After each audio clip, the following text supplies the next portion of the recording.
नमस्कार, स्वागत है आप लोग का हमारे YouTube चैनल में। स्टूडेंट्स, मुझे बहुत खुशी है, काफ़ी दिनों के बाद मैं अपने चैनल पर पुनः आ रहा हूं आप लोग के समक्ष। इतने दिन तक गायब रहा, इसके लिए आप लोग से क्षमा प्रार्थी हूं। इतने दिन से गायब इसलिए था क्योंकि मेरे मोबाइल का डिस्प्ले जो है वो टूट गया था और मोबाइल रिपेयर होने के लिए गया था, तो इसमें थोड़ा सा टाइम लग गया। खैर कोई बात नहीं, चलिए देखते हैं। आज हम लोग अपना एक नए टॉपिक को शुरू करने जा रहे हैं। तो इस टॉपिक में हम लोग देखेंगे chapter number 4, principal of mathematical induction, class 11th के लिए। तो प्रिंसिपल ऑफ मैथमेटिकल इंडक्शन हम लोग देखेंगे इस वीडियो में। तो चलिए इस वीडियो को शुरू करते हैं। तो सबसे पहले हम लोग देखेंगे स्टूडेंट्स, मैंने आप लोग के लिए बोर्ड में कुछ लिखा हुआ है, तो उस चीज़ को आप समझेंगे और तब हम लोग देखेंगे कि प्रिंसिपल ऑफ जो है मैथमेटिकल इंडक्शन क्या है, उसके बारे में हम लोग जानेंगे। उसका थोड़ा बेसिक कॉन्सेप्ट मैं आपको दे दूं कि इंडक्शन का मतलब क्या होता है। तो यहाँ से सबसे पहले हम लोग को देखना पड़ेगा रीजनिंग, ये क्योंकि इसमें हम लोग को थोड़ा सा क्या करना है, रीजनिंग लगाना है। तो रीजनिंग में हम लोग क्या करते हैं, लॉजिक क्रिएट करते हैं, लॉजिक लगाते हैं। जैसे 1 प्लस आपका 1 3 5, उसके बाद 1 3 5 के बाद आप रीजनिंग में पूछा जाए कि 1 3 5 इसके बाद का नंबर क्या होगा, तो आपको पता है कि 7 होगा, क्योंकि सब में क्या है, आपको 2 का डिफरेंस है। तो इस तरह से ये हमारा एक रीजनिंग हो गया। तो हम लोग देखेंगे कि इसमें हम लोग अपना एक लॉजिक क्रिएट करते हैं। तो यहाँ लिखा गया है स्टूडेंट्स, आप देख सकते हैं कि logic is the science of reasoning. Logic क्या है, हमारा साइंस है रीजनिंग का। तो यहाँ से हम लोग देख सकते हैं कि रीजनिंग जो है वो बेसिकली हमारा 2 टाइप्स का है। एक तो हमारा इंडक्टिव रीजनिंग है और दूसरा हमारा डिडक्टिव रीजनिंग है। तो इसमें हम लोग जो पढ़ने वाले हैं मैथमेटिकल इंडक्शन, कुछ तक हमारा इंडक्टिव रीजनिंग है, ठीक है। और उसके बाद हमारा डिडक्टिव रीजनिंग है। तो डिडक्टिव रीजनिंग का मैं कुछ आपको एग्जांपल दूंगा। तो डिडक्टिव रीजनिंग के बारे में भी हम लोग पढ़ेंगे। आपका जब मैथमेटिकल रीजनिंग आप पढ़ेंगे तो उसमें आप ये सब चैप्टर नंबर 14 में हम लोग डिटेल से पढ़ेंगे। तो डिडक्टिव रीजनिंग भी हम लोग जानेंगे क्या है, थोड़ा उसमें उसका एग्जांपल दूंगा। तो यहाँ से देखेंगे कि प्रूफ भी जब हम लोग पढ़े हैं, बहुत तरह का प्रूफ है। हम लोग क्लास 10 से 9 से ज्योमेट्री में प्रूफ करना हम लोग सीख रहे हैं। तो प्रूफ जो है वो 2 टाइप का होता है, एक डायरेक्ट प्रूफ होता है और दूसरा हमारा एक इनडायरेक्ट प्रूफ होता है। तो डायरेक्ट प्रूफ में जैसा कि नाम है, हम अपना डायरेक्ट अप्रोच लगाते हैं प्रूफ करने में, सीधा सीधी। जैसे कि यहाँ पर डायरेक्ट प्रूफ में हम लोग का 3 टाइप्स ऑफ प्रूफ है। तो यहाँ से हम लोग देख सकते हैं कि पहला जो प्रूफ है वो स्ट्रेट फॉरवर्ड अप्रोच है। स्ट्रेट फॉरवर्ड अप्रोच में जैसे कि एग्जांपल है x² - 5x + 6 = 0। अगर हमारा है तो हमको प्रूफ करना है x = 3 और x = 5, x = 2 होगा, इसको प्रूफ करना है। तो क्या करेंगे, सिंपली से इसको हम लोग फैक्टराइज करेंगे तो ये हमारा प्रूफ हो जाएगा। तो इस तरह से ये हमारा क्या है, स्ट्रेट फॉरवर्ड अप्रोच है आपके हमारे प्रूफ का। इस तरह से हम लोग देखेंगे कि डायरेक्ट प्रूफ में हमारा फर्स्ट जो है स्ट्रेट फॉरवर्ड प्रूफ है, अप्रोच हमने लगाया। उसी तरह से बाद हमारा मैथमेटिकल इंडक्शन है। तो मैथमेटिकल इंडक्शन में, जो कि इस चैप्टर में हम लोग पढ़ेंगे मैथमेटिकल इंडक्शन का बारे में। तो मैथमेटिकल इंडक्शन भी क्या है, हमारा डायरेक्ट प्रूफ के अंदर आता है, जिसमें एग्जाम्पल में हमने यहाँ लिखा हुआ इस तरह का 1 + 2 + 3 ... आपका हमारा n तक है, इक्वल होगा n × n + 1/2, जहाँ n क्या है, हमारा पॉजिटिव इंटीजर है। n की वैल्यू जो है आपका 1 या 1 से ज्यादा होगी, निगेटिव वैल्यू नहीं है। तो इस तरह से ये हमारा, इसमें हम लोग इसको इस तरह के क्वेश्चन में जहाँ की n इन्वॉल्व हो, उसको हम लोग क्या करेंगे, इंडक्टिव रीजनिंग से प्रूफ कर सकते हैं, जो कि हमारा डायरेक्ट प्रूफ के अंदर आता है। तो अलजेब्रा या फिर और भी बहुत सारा ट्रिगोमेट्रिक में ये सब अगर प्रूफ करने के लिए आएगा हमारा अदर ब्रांच में, तो उसको हम लोग मैथमेटिकल इंडक्शन से प्रूफ कर सकते हैं, जहाँ n इन्वॉल्व हो, जो कि हमारा पॉजिटिव इंटीजर है। उसके बाद है प्रूफ बाय केसेस। केसेस का मतलब होती, हम लोग अलग अलग केस लेते हैं प्रूफ करने में। जैसे यहाँ पर आपका एग्जाम्पल दिया गया, in triangle ABC small a = small b × cos c + small c × आपका स्मॉल c × cos b। ये हमको प्रूफ करना है किसी भी ट्रायंगल ABC में। तो ए स्मॉल ए बी और सी जो है हमारा ट्रायंगल का साइड की वैल्यू है, और हमारा जो कैपिटल यहाँ पर आपको दिख रहा है cos सी, और ये कैपिटल सी और ये बी जो है हमारा एंगल है ट्रायंगल का। तो इसको प्रूव करना है तो हम लोग को केसेस से प्रूव कर सकते हैं। जैसे 3 केसेस है, ए में इसमें हमारा जो एंगल सी और बी है इसमें हम लोग एंगल को एक्यूट मान सकते हैं, आपको एब्स्ट्यूस मान सकते हैं, या फिर उसको राइट एंगल ट्रायंगल मान के 3 केसेस में हम लोग उसको प्रूव करके दिखा सकते हैं। इस तरह से हम लोग यहाँ पर देखेंगे जो है ये हमारा हो गया प्रूफ बाय केसेस। तो स्टेट डायरेक्ट प्रूफ में हमारा 3 प्रूफ है, मैंने उसको आपको एग्जाम्पल भी बता दिया। उसके बाद इनडायरेक्ट प्रूफ में भी हमारा 3 टाइप का प्रूफ है। हमने यहाँ पर पहला जो हमारा है वो है प्रूफ बाय कंट्राडिक्शन। तो कंट्राडिक्शन में मतलब कि विरोधाभास से हमको प्रूव करना। हमने क्लास 10th में पढ़ा है कि proof that √2 is an irrational number. तो इसको हम लोग कंट्राडिक्शन मेथड से प्रूव करना सीखे हैं, यानी कि √2 को हम लोग इरेशनल नंबर है लेकिन उसको हम लोग रेशनल नंबर मान लेते थे। इस तरह से आप कंट्राडिक्शन मेथड से प्रूव करते हैं कि √2 इज एन इरेशनल नंबर। तो ये हमारा जो है आपके इनडायरेक्ट प्रूफ के अंदर आएगा, क्योंकि हम लोग इसमें इनडायरेक्टली प्रूफ करते हैं, मान के हम लोग इसमें प्रूफ करते हैं। उसके बाद इनडायरेक्ट अप्रोच लगाते हैं इसमें। उसके बाद है proof by using contrapositive statement of the given statement. ये हमारा जो है हमारा इनडायरेक्ट प्रूफ क्या आता है। इसके अंदर ये क्वेश्चन है कि एक फंक्शन है R टू R यानी real number to real number, define fx equal to 2x + 5 is 1 function. ये हमारा 1 फंक्शन है। इसको हम लोग क्या कर सकते हैं, proof by using contrapositive statement of the given statement, जो है कंट्रापोजिटिव स्टेटमेंट से इसको हम लोग प्रूफ कर सकते हैं। तो ये भी हमारा इनडायरेक्ट प्रूफ में आता है।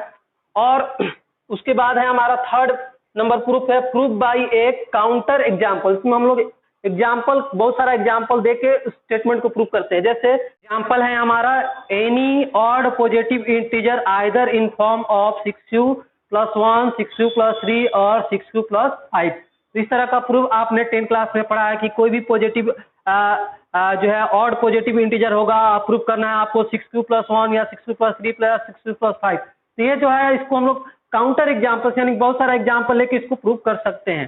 तो देखेंगे जैसे कि हम लोग के की जो है क्यू की वैल्यू हम लोग को कोई भी पॉजिटिव इंटीजर लेना है, यानी कि 1, 2, 3 या फिर 0 से लेंगे तो 0 × 6 0 + 1 क्या होगा 1 1 हमारा एक क्या है आपका ऑड नंबर है। 1 लेंगे तो क्यू की वैल्यू 1 लेंगे तो 6 × 1 6 + 1 क्या होगा 7 7 भी क्या हमारा एक ऑड नंबर है। अगर क्यू की वैल्यू 2 लेंगे तो 6 2 12 + 1 13 क्या वो भी हमारा आपका एक ऑड नंबर है। इस तरह से क्यू का कोई भी पॉजिटिव वैल्यू लेंगे जो कि जिसकी वैल्यू हम लोग तो कोई भी पॉजिटिव इंटीजर लेंगे तो उसका उस किस फॉर्म में आ रहा है, यहाँ पर हमारा ऑड नंबर के फॉर्म में आ रहा है। इस तरह से इसको हम लोग काउंटर एग्जाम्पल से इसको प्रूव कर सकते हैं।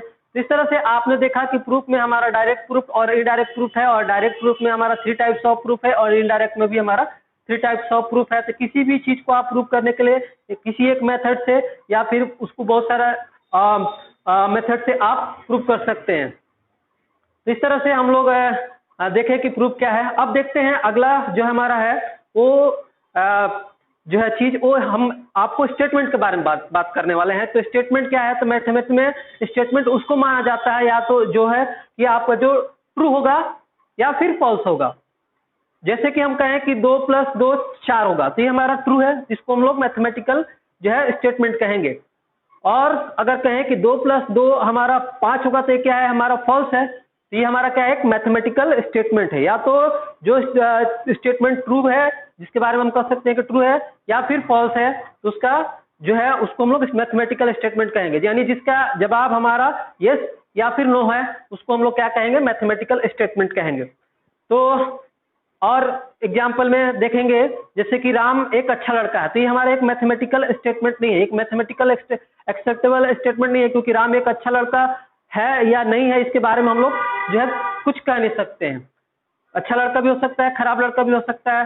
तो इस तरह से वो क्या है एक सिंपल सा सेंटेंस है। तो यहाँ पर एक मैंने प्रोपोजिशन लिखा हुआ है। प्रोपोजिशन को हम लोग जो डिनोट करते हैं पीएन से जनरली। तो प्रोपोजिशन क्या है वो भी जान लीजिए आप। प्रोपोजिशन को जो है हम लोग प्रोपोजिशन जो है वह स्टेटमेंट है जो कि हम लोग या तो ट्रू हो सकता है या फिर फॉल्स हो सकता है। तो दोनों एक साथ नहीं हो सकता है, तो या तो ट्रू होगा या फिर फॉल्स होगा, उसको हम लोग प्रोपोजिशन कहते हैं, जिसको हम लोग पीएन से डिनोट करते हैं। और एन क्या है हमारा जो है वो नेचुरल नंबर है। तो या पॉजिटिव इंटीजर कह लें। तो ये जो हम लोग देखेंगे, कहने का मतलब है कि मैं एक एग्जांपल दे रहा हूं, आपको बताना है कि वो प्रोपोजिशन है कि नहीं। जैसे कि पटना साइंस कॉलेज में पढ़ने वाले सभी स्टूडेंट आईआईटी क्रैक करते हैं या करते हैं, करेंगे। तो ये स्टेटमेंट जो हमने कहा, एक जो आपको सेंटेंस या ये हमारा क्या है, प्रोपोजिशन है कि नहीं, आपको बताना है। क्योंकि ये आप कह सकते हैं कि हम लोग श्योरली नहीं कह सकते कि पटना साइंस कॉलेज में पढ़ने वाले सभी स्टूडेंट क्या हैं, आपके आईआईटी क्रैक करेंगे। कर भी सकते हैं और नहीं भी करते, कुछ बच्चे करते हैं और कुछ बच्चे नहीं कर सकते हैं। तो ये पूरा तरह से सही भी नहीं है और पूरा गलत भी नहीं है। तो ये क्या है, हमारा मैथमेटिकल, इसको हम लोग येस और नो में नहीं कर सकते हैं। तो इसको क्या करेंगे, ये हमारा मैथमेटिकल क्या, इसको हम लोग प्रोपोजिशन हमारा नहीं है, क्योंकि इसका आंसर हमारा येस नो में हम लोग नहीं दे सकते हैं। हम नहीं कह सकते कि हाँ ये करवे करता है, और ये भी नहीं कह सकते हैं कि नहीं करता है। कुछ बच्चे कर भी लेते हैं। इस तरह से हम लोग जो है, ये जो हमने कहा कि पटना साइंस कॉलेज में पढ़ने वाले सभी स्टूडेंट आईआईटी करेंगे, ये हमारे एक प्रोपोजिशन को डिनोट नहीं करता है। अब आते हैं आगे, हम लोग में बताएंगे थोड़ा आपको डिडक्टिव रीजनिंग क्या होता है। उसके बाद हम लोग जो है इंडक्शन के बारे में बताएंगे। तो यहाँ पर हम लोग डिडक्टिव रीजनिंग देख रहे हैं।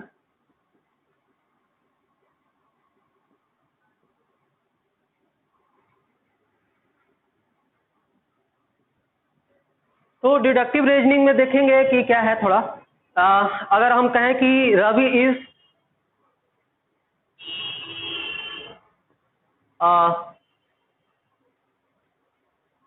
Man, Ravi is a man हम कहें, और ये कहें कि यहाँ पर एवरी मैन इज मॉर्टल।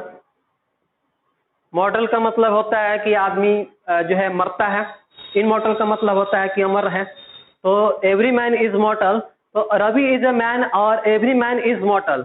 आप 1 और 2 को देखिए ध्यान से, रवि इज अ मैन और every man is a mortal. Ravi एक आदमी है और हर एक आदमी मरणशील है, तो रवि भी क्या होगा, मरेगा। तो कह सकते हैं रवि इज,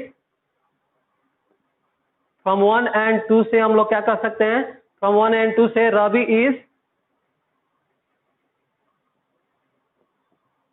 मॉर्टल। रवि भी क्या है, हमारा मॉर्टल है, यानी कि मरेगा रवि एक दिन। इस तरह से हमारा ये डिडक्टिव रीजनिंग हुआ, इसी को हम लोग डिडक्टिव रीजनिंग कहते हैं। अगर 1 और 2 सही है तो थर्ड भी हमारा क्या होगा, सही होगा। उसके बाद हम लोग एक और एग्जांपल लेते हैं कि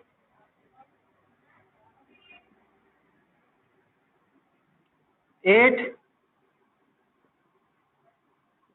is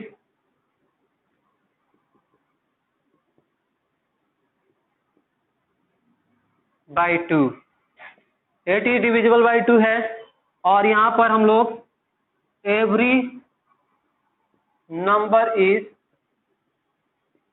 divisible by 2 is even. हर एक नंबर जो 2 से डिविजल है वो इवन होता है, ठीक है। तो पहला और दूसरा हम लोग देखेंगे स्टेटमेंट में कि पहला और दूसरा हमारा क्या है, पहला 8 इज डिविजिबल बाई 2 है, ठीक है, और दूसरा कह रहा है every number is divisible by 2 is even. तो पहला दूसरा सही, तो हम पहला और दूसरा से क्या कह सकते हैं कि 8 इज अ इवन आपका नंबर।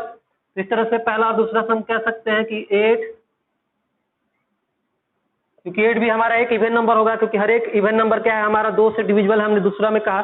तो 8 इज इवन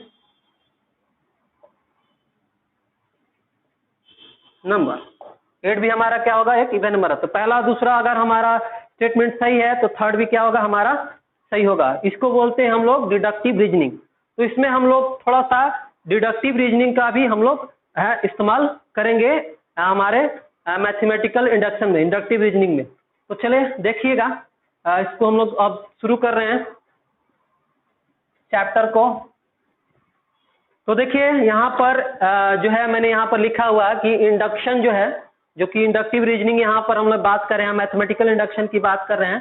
तो जो इंडक्शन है वो उस वर्ड का मीनिंग क्या है, the word induction means the generalisation from particular cases और फैक्ट, यानी कि जो वर्ड इंडक्शन है उसका मतलब है जनरलाइजेशन फ्रॉम पार्टिकुलर केसेस और फैक्ट। इसका क्या मतलब है यहाँ पर समझिएगा, जैसे कि हमारे पास 1 + 2 + 3 है, 1 + 2 + 3 डॉट डॉट आपका +n है।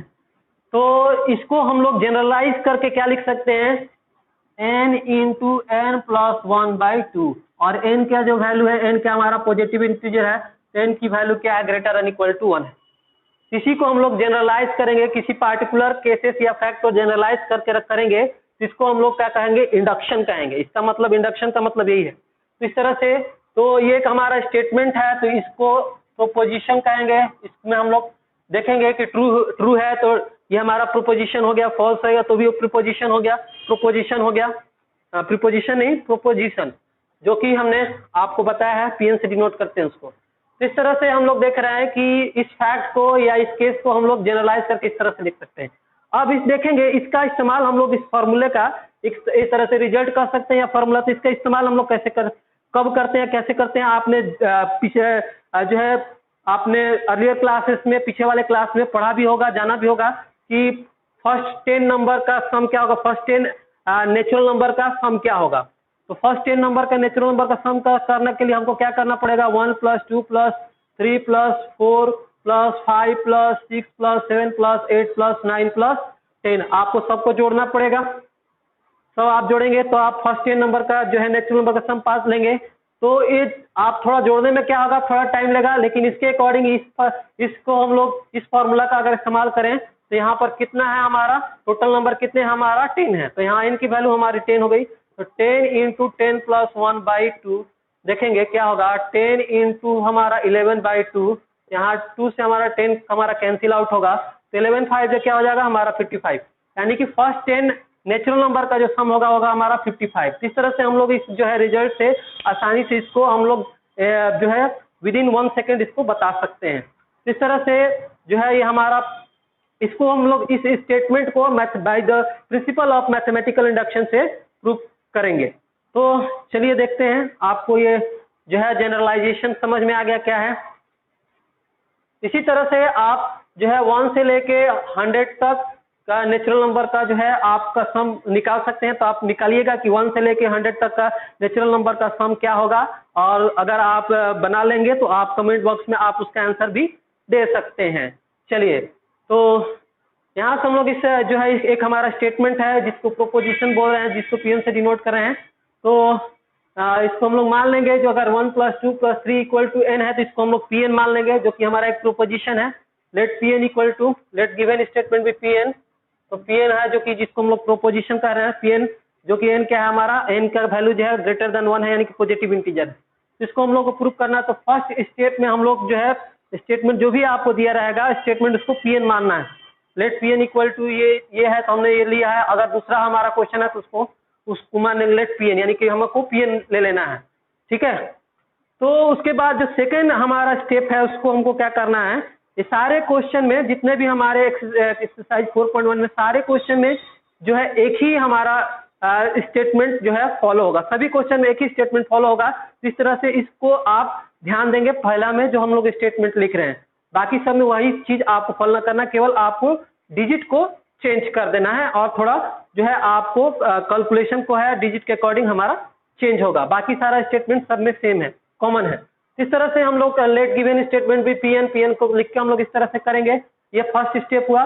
सेकेंड स्टेप में हमको क्या करना है कि 1 के लिए हमको इसको चेक करना है, फॉर n = 1। 1 के लिए हमको, जब n की वैल्यू 1 के लिए है तो उसको हम लोग देख लेना है। तो n का वैल्यू जब 1 लेंगे तो इस pn में केवल हमारा 1 टर्म होगा, जिसमें फर्स्ट टर्म में हमारा क्या है 1, तो 1 है। अगर यहाँ पर फर्स्ट टर्म में यहाँ 2 रहता या 3 रहता या 1 × 2 × 3 रहता तो वही होता। जैसे अगर यहाँ पर फर्स्ट टर्म में 2 होता तो n के लिए यहाँ पर हमारा वो 2 होता है फर्स्ट, यानी n = 1 है तो यहाँ पर एक ही टर्म केवल कंटेन होगा। यहाँ पर 1 है तो 1 होगा, यहाँ पर 2 होगा तो 2 होगा, यहाँ पर 2 × 3 होगा तो 2 × 3 हमारा 6 होगा। आपको इसको ध्यान रखना है। तो n = 1 के लिए इस पूरे स्टेटमेंट में हमारा 1 ही टर्म रहेगा। तो फॉर n = 1 में हमारा LHS क्या है, आप ये हमारा पास जो है ये हमारा इस पार्ट को हम लोग LHS बोलते हैं, लेफ्ट हैंड साइड है इस पार्ट को, RHS बोलते हैं राइट हैंड साइड। तो LHS में हमारा क्या है, पहला टर्म क्या है 1 है, और RHS में हम लोग देखते हैं, RHS में हमारा दिया है n इंटू एन प्लस 1/2। तो यहाँ से n की वैल्यू हम लोग 1 ले रहे हैं, तो 1 इंटू 1 प्लस 1/2 क्या हो गया, 1 इंटू 2/2 कैंसिल आउट हो गया, तो ये हमारा 1 हो गया। तो देख रहे हैं कि LHS में भी 1 आ रहा है और RHS में भी आ रहा है। तो हम देख सकते हैं, यहाँ लिख सकते हैं LHS इक्वल टू हमारा RHS। तो हम क्या कर सकते हैं, hence P1 is true. P1 है 1, n का वैल्यू 1 लिए हैं, तो P1 क्या है हमारा 2 है। तो सेकेंड स्टेप है कि हमको n बराबर 1 पे क्या कर लेना है, आपको चेक कर लेना है कि ये स्टेटमेंट जो है सही है कि नहीं। तो n बराबर 1 पे जो है आप आसानी से चेक कर सकते हैं। n बराबर 1 के लिए ये हमारा स्टेटमेंट सही है। LHS इसमें LHS और RHS दोनों की वैल्यू सेम है। ये हमारा सेकेंड स्टेप है आपका, ये फर्स्ट स्टेप है और ये हमारा सेकेंड स्टेप। सब में इसी तरह से आपको चलना है, ठीक है। लेट गिवन स्टेटमेंट भी Pn आपको इस तरह से करना है, और 1 इक्वल टू LHS और RHS सॉल्व कर लेना है, उसको चेक कर लेना है, तो दोनों आपका हमारा सेम आएगा। उसके बाद थर्ड स्टेप में क्या करना है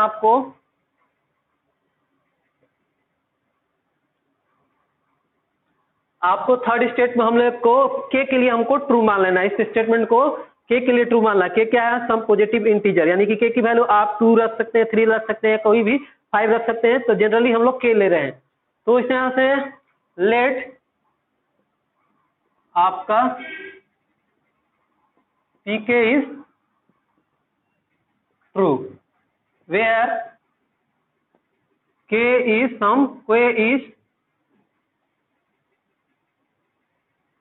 सम पॉजिटिव इंटीजर।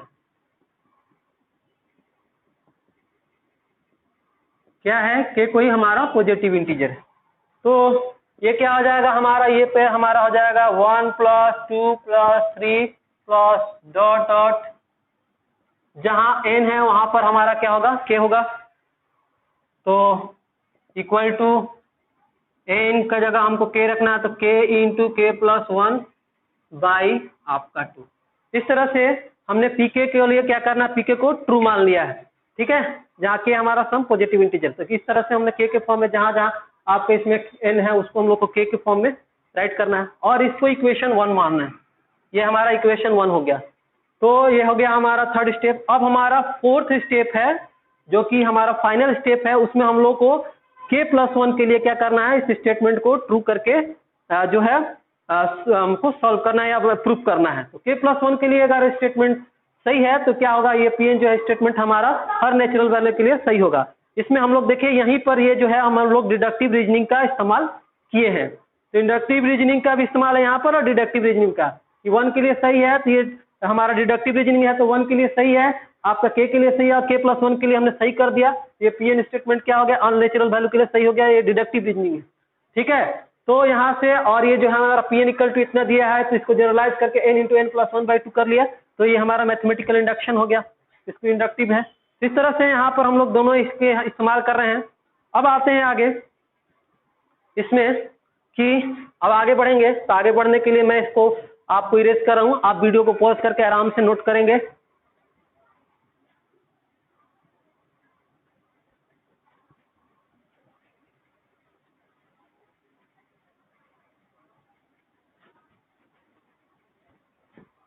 तो हमारा जो है लास्ट स्टेप है, जो कि फाइनल स्टेप है, फोर्थ स्टेप, जो कि हमारा फाइनल स्टेप है, उसको हमको क्या करना है, उसमें हम लोग को k प्लस 1 के लिए इसको ट्रू करना है। तो हम लोग कहेंगे we shell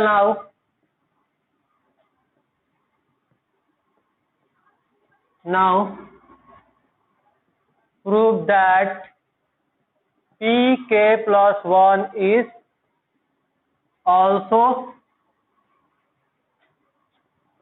true। pk plus 1 is also true। pk मतलब k के n के जगह पे k plus 1 लेना है, तो pk plus 1 is also true हमको यह प्रूव करना है। तो चलिए हम लोग देखेंगे, वी हैव क्या है हमारे पास, हम लोग देखेंगे। यहाँ पर आप देखेंगे जब इसमें हमारा k टर्म है और हम लोग इसमें एक टर्म और बढ़ाएंगे तो क्या हो जाएगा, इसका एक और हम इसमें हमारा एक और टर्म हो जाएगा, बढ़ जाएगा। तो यहाँ से हम लोग देखेंगे कि 1 + 2 + 3 प्लस डॉट डॉट प्लस के एक टर्म हम लोग और क्या कर रहे हैं, बढ़ा रहे हैं, k+1 ले रहे हैं। तो यहाँ पर हमारा जो है यहाँ से यहाँ तक जो होगा ये इसमें हमारा कोई चेंज नहीं होगा, इसमें एक स्टेप बढ़ जाएगा k+1। हम लोग को इसको देखना है, इस चीज को हम लोग को यहाँ से इसी पार्ट को हमको अभी देखना है। तो 1 + 2 + 3 डॉट डॉट आपका प्लस के और एक k+1 हम लोग देख रहे हैं। हम लोग को कि pk+1 के लिए इसको हमको अब प्रूव करके दिखाना है। यहाँ से यहाँ तक आप देखिए 1 + 2 + 1 + 2 + 3 डॉट डॉट प्लस के में यहाँ से इक्वेशन 1 पे 1 + 2 + 3 प्लस के डॉट डॉट प्लस के तक में हम लोग क्या लिख सकते हैं, इक्वेशन 1 से k × k+1/2। इसके जगह पे यहाँ पे 1 + 2 + 3 प्लस डॉट डॉट प्लस के हम लोग को प्लेस में हम लोग को रिप्लेस कर लेना है k × k+1/2। तो फ्रॉम इक्वेशन 1 से इतने की वैल्यू को हम लोग को क्या करना है, लिखना है, रिप्लेस करना है k × k+1/2 फ्रॉम इक्वेशन 1। दोनों आपका सेम है तो हम लोग दोनों के जगह पे, इसके जगह पे हम लोग इसको रख सकते हैं या इसके जगह पे इसको रख सकते हैं। तो ठीक है, हमने इसके प्लेस में हम लोग इसको रखा k × k+1/2 और प्लस में यहाँ पर जो है k+1/1 रख सकते हैं। तो यहाँ से हम लोग लिखेंगे फ्रॉम 1। कहाँ से हमने लिखा है इस चीज को, फ्रॉम 1 से।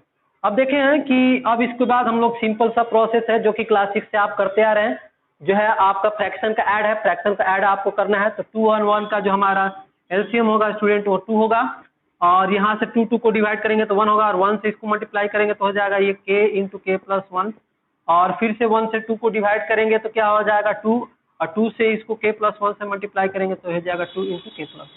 इस तरह से आपको सिंपल सा जो है फ्रैक्शन का ऐड या सब्ट्रैक्ट इस तरह से आपको करना है और इसको सॉल्व करना है। तो इसको हम लोग आगे सॉल्व करेंगे तो ये हो जाएगा k² + k प्लस ये हो जाएगा 2k + 2/2। इसको आगे आपको सॉल्व करते जाना है, इजी है। तो ये हो गया k² + 2k + k होगा हमारा 3k + 2 हमारा 2। इस तरह से अब आप इसको सॉल्व करते जाना है। अब हम लोग इसको सॉल्व करते जाएंगे तो लास्ट में हमारा क्या है, पोलिनोमियल जो है क्वाड्रेटिक पोलिनोमियल है। तो इसको हम लोग क्या करेंगे, क्वाड्रेटिक पोलिनोमियल को फैक्टराइज करेंगे, मिडिल टर्म स्प्लिट करके आसानी से होगा तो उसको कर लें। तो देखेंगे 1 आपका 2 1 × 2 हो गया 2। तो 3k को टर्म में किस फॉर्म में लिखना है, आपको ऐड करके हमको यहाँ 3k लाना है और मल्टीप्लाई करके 2 लाना है। इस तरह से 3 को हमको करना है स्प्लिट कर लेना है। तो हम लोग 3 को स्प्लिट कर सकते हैं 2k प्लस हमारा 1k, 2 × 1 हमारा 2 होगा और 2 + 1 हमारा क्या होगा 3k। तो इस तरह से हम लोग देख सकते हैं कि हमारा जो है इस तरह से हम लोग इसको क्या करते हैं, फैक्टराइज कर लिए।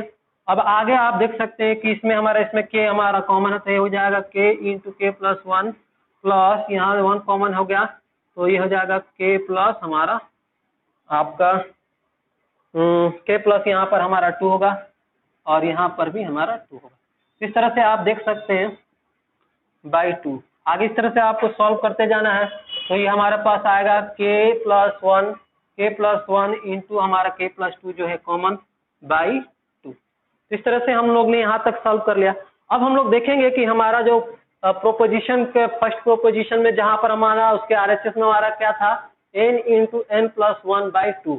इसमें हम लोग k+1 रखेंगे इस RHS में तो क्या आएगा हम लोग देख लेंगे। k+1 × n के प्लेस में हमको k+1 रखना है इंटू हमारा हो जाएगा k+1, n के प्लेस में हमको k+1 रखना है और ये +1/2।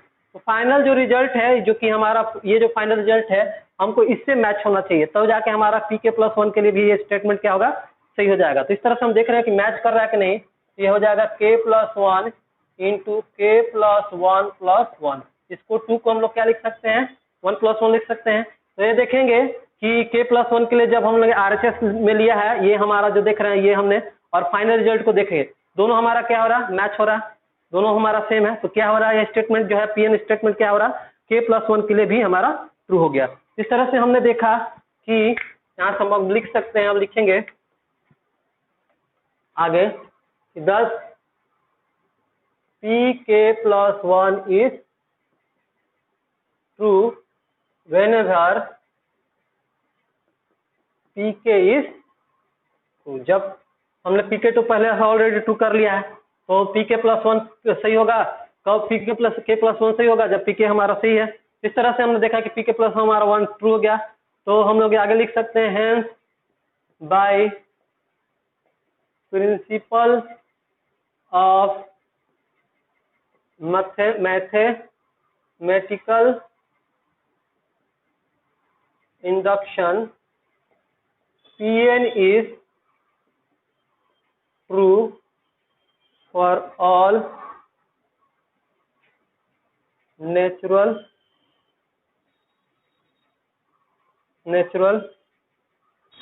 value of n, यानी कि Pn जो स्टेटमेंट हमारा दिया गया वो हमारा क्या है, जो है वो हमारा n के सभी नेचुरल वैल्यू के लिए क्या है, हमारा सही है, स्टेटमेंट सही है।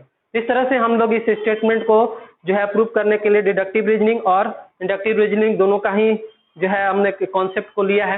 इस तरह से हमने देखा कि जो है हमने इसको प्रूव किया। तो सारे क्वेश्चन में भी हमको सारे क्वेश्चन में आपको इसी तरह से सभी को स्टेप फॉलो करना है, सब में एक ही चीज को स्टेटमेंट करना है, एक ही स्टेटमेंट लेट Pn भी आपका, लेट द गिवन स्टेटमेंट भी Pn, और उसके बाद आपको जो है 1 पे चेक कर लेना है LHS और RHS, उसके बाद आपको के पे आपको ट्रू मान लेना है। फिर आपको फोर्थ स्टेप में जो कि फाइनल स्टेप है उसमें k+1 के लिए आपको प्रूव करके दिखाना है। k+1 के लिए ट्रू है तो प्रूव कर लेंगे तो हमारा क्या होगा, स्टेटमेंट Pn जो है वो ऑल नेचुरल वैल्यू के लिए इनके लिए सही होगा। इसमें हमने मैथमेटिकल जो है डिडक्टिव रीजनिंग का इस्तेमाल किया कि 1 और 2 सही है तो उसके लिए हमारा उसके 1 और 2 से हमारा 3 भी सही होगा, जैसा कि मैंने आपको एग्जाम्पल में बताया। इस तरह से जो है इसी तरह से क्वेश्चन है हमारे 4 पॉइंट में, सारे क्वेश्चन को इस तरह से हमको बनाना है। स्टेटमेंट सारा वही रहेगा, केवल कैलकुलेशन और नंबर के अकॉर्डिंग हमारा कैलकुलेशन क्या होगा वो चेंज होगा। तो बस इस वीडियो में इतना ही गाइस, और मिलते हैं आपसे अगला वीडियो में जिसमें हम लोग 4.1 को जो है सॉल्व करेंगे। तो इस वीडियो